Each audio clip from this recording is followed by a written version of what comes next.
nakaraang episode, nagmotor tayo papuntang west coast ng Puerto Princesa at pinasyalan natin ang Ilian River. Kung ilog ang hanap mo, perfect ang spot na to para mag-relax at lalo na sa mahilig ng adventure. At welcome back sa panibagong episode ng ating travel adventure. Ngayong araw, samahan niyo ako sa isang nakatagong paraiso dito sa south ng Palawan. Ito ang tinaguriang Little Siargao ng Santo Niño at ito'y matatagpuan sa Barangay Aproan, Aburlan, Palawan. Ma'am, ano pong ibig sabihin ng katauan, ma'am? Katawan po, ang ibig sabihin daw po noon, sabi ng mga matatanda, sabihin daw po noon ay isang sirena po. Kasi dati daw dito daw, may mga nakatira daw dito, yun sa mga bato na yun doon. Mga sirena daw po ang mga nakatira dyan. Kaya nung mga tao na nakakita, yun na yung pinangalanan na nila na katawan. Kasi dahil sa mga sirena na mga nakatira dyan. Dito, mapapansin natin ang linaw ng dagat, masarap na simoy ng hangin, ang malaparaisang tanawin. Ayan guys, ang buhangin dito. Ayan o, ganitong kulay. Tara, sanay samahan niyo po kami muli at sabay nating tuklasin ang ganda ng Little Siargao ng Palawan. Let's go! Umpisahan na natin ang video.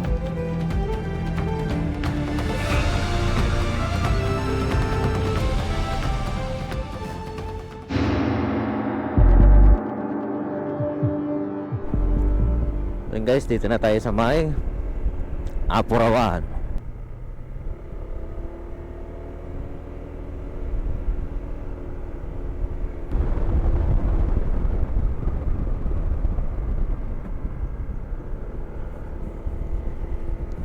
Yun o, ilog na naman.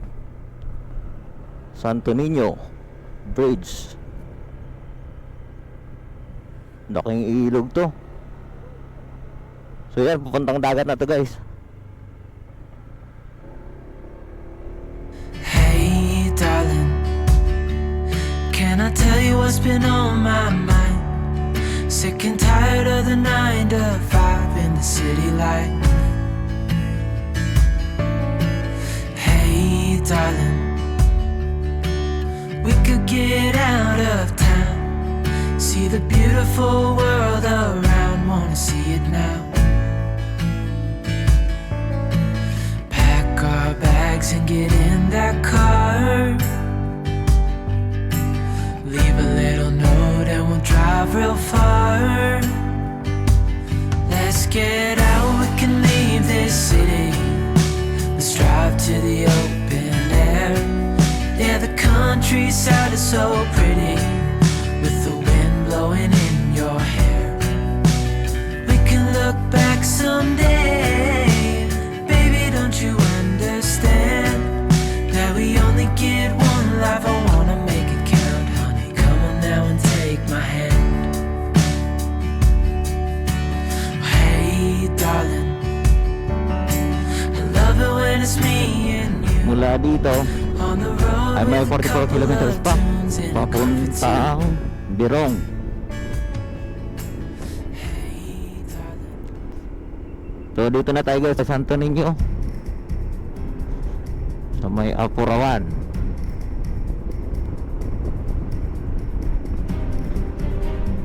Kaya ano, pansin natin dito, maraming kabahayan dito.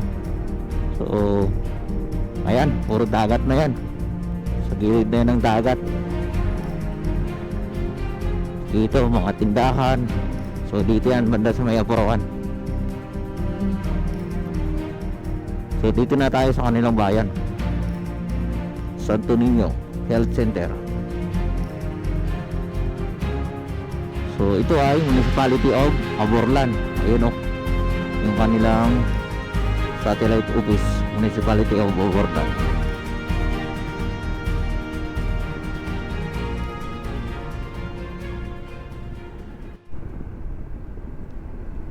Ang ganda dito. So ito na yun guys, yung tinatawag nilang Little Siargao. Ayan o. So ito ang Little Siargao.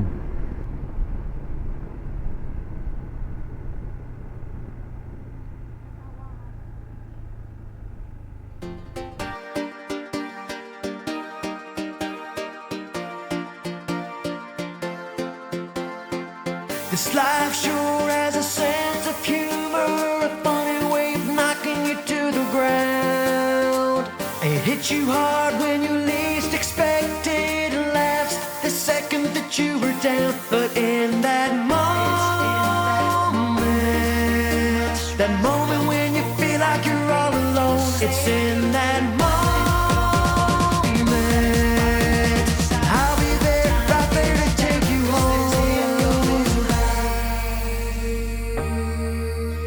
Let's go out and face the sun. Together we feel. Let's go out and face the sun. Let's go. Some days it's not easy to wake up. It's so hard just to be yourself. The cards can quickly stack up against you, lead you down a road running straight to hell. So don't let heaven slip away from you. Hold yourself. So guys, kaya tinawag na Little Siargao itong lugar na to kasi nga napakaraming niyog. So kahalintulad dito ng sa Siargao, at ito ay katabi rin ng dagat. Napakagandang place talaga to guys, na kung saan napapanood natin sa mga vlog ng iba.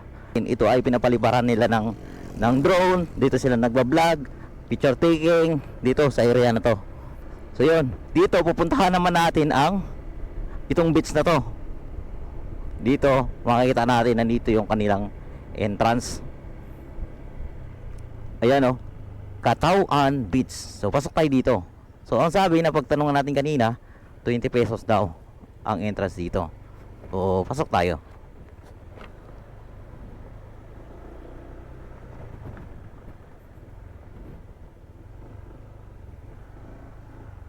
So dito.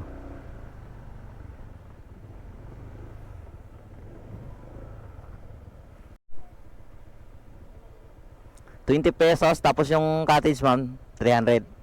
Dito na rin magabayad? Sige po, thank you po. So yun, 20 pesos per head guys. Ito, magpapalipad lang tayo ng drone.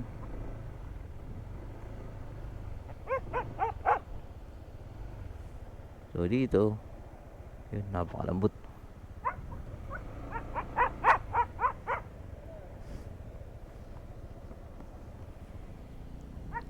Wow, ang ganda dito guys.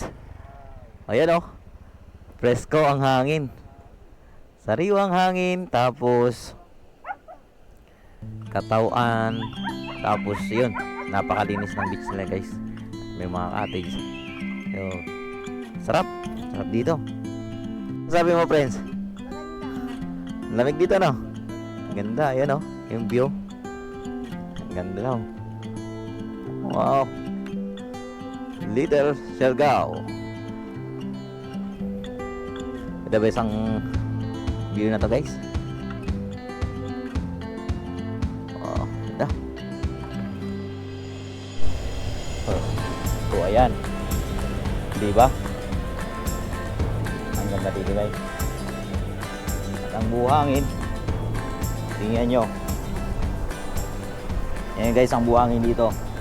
Ayan o, ganitong kulay. So napakaganda. Sulit talaga dito sa Katawan Beach. Relax dito guys sa Katawan Beach. Murang-mura, sulit na sulit talaga yung entrance dito. Sa halagang 20 pesos at yung cottage mo is 200 pesos. Okay na. Sulit na talaga.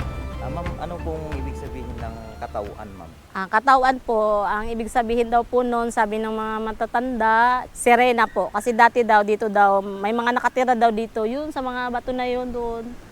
Mga sirena daw po ang mga nakatira dyan. Kaya, nung mga tao na nakakita, yun na yung pinangalanan na nila na katawan. Kasi dahil sa mga sirena na mga nakatira dyan. Ma'am, anong araw po ma'am ang operating hours niya? Anong oras po? Open po kami Monday to Sunday. 7 days a week po kami, 24/7 po. Then may 20 pesos po kaming entrance. Sa mga adult lang po yun, mga bata wala pong bayad. Tapos yung tent po namin ay may charge lang na 50 pesos po. Pero kayo po yung magdadala ng tent. magcha-charge lang kami sa area ng 50 pesos. Tapos yung mga cottage naman namin ay may 500 yung malalaking cottage, tapos 300 po yung maliliit. Tapos itong mga ganito po, yung A-house namin, may dalawa lang po kaming ino-offer. 500 po itong maliit, tapos may isa kami doong 800 po kasi medyo malaki po siya. So kasya po doon mga 10 to 12 packs po. Tapos yung doon naman, 700 po yun kasi may toilet na siya sa loob. Kasya doon mga 4 to 5 na tao. Tapos dito naman sa taas, 500 po siya. Itong sa taas na Apo, yung taas.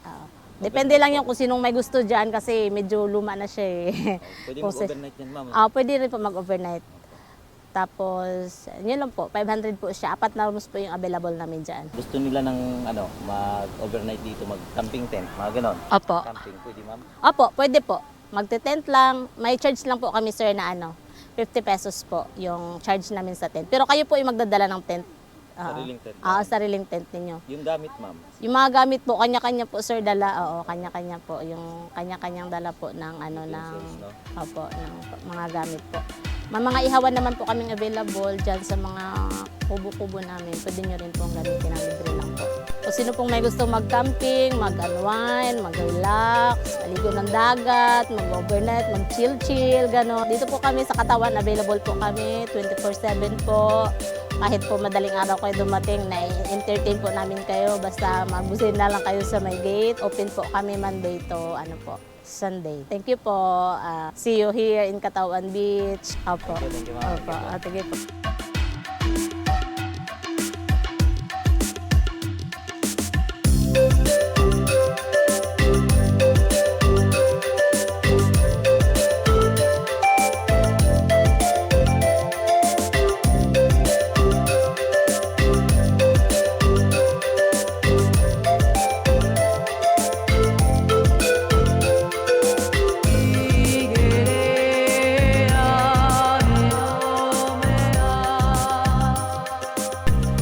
Yun guys, so kailangan natin bayaran ang ating entrance fee.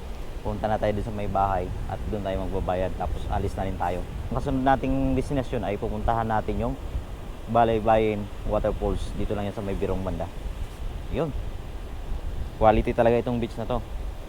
Dito lang yan sa may Katawan Beach. At nasa labas nito yung ito na rin yung tinatawag, no, parte na rin to ng Little Siargao, itong beach na to. Na kung saan pag pinaliparan natin ng drone, kitang-kita natin yung view. Na kung saan yung may mga niyog, no. Tapos yung gilid nito is yung beach. Ay no, maaliwalas. Sulit. Ang 20 pesos mo dito. Talagang mapapawaw ka sa ganda nitong place. So yun, pasyalan nyo na to guys. Let's go, paalis na tayo guys. At yun, time check 1:55 PM. Alis na tayo dito sa may Katawan Beach. So, ayun, napakabait nila dito guys. Kaya pasyalan nyo na to. Ayan o, Katawan Beach, the best. Ang Katawan Beach ito ay makikita dito sa may bayan ng Aborlan, sa may West Coast. Okay? Yun o, ang taas dito. Welcome to Barangay Kulandanum. So dito sa kinaroon natin, dito na yung Barangay Kulandanum. Dito na ang boundary ng Barangay Kulandanum. Ayun o, napakataas ng mga bundok. Kaya lang medyo makulimlim na po dito sa may sa Birong na to. Hanggang dito na lang ang ating video. Sana nag-enjoy kayo sa panonood. Huwag niyong kalimutang mag-like at subscribe. At pindutin ang notification bell para updated ka sa bago kong video.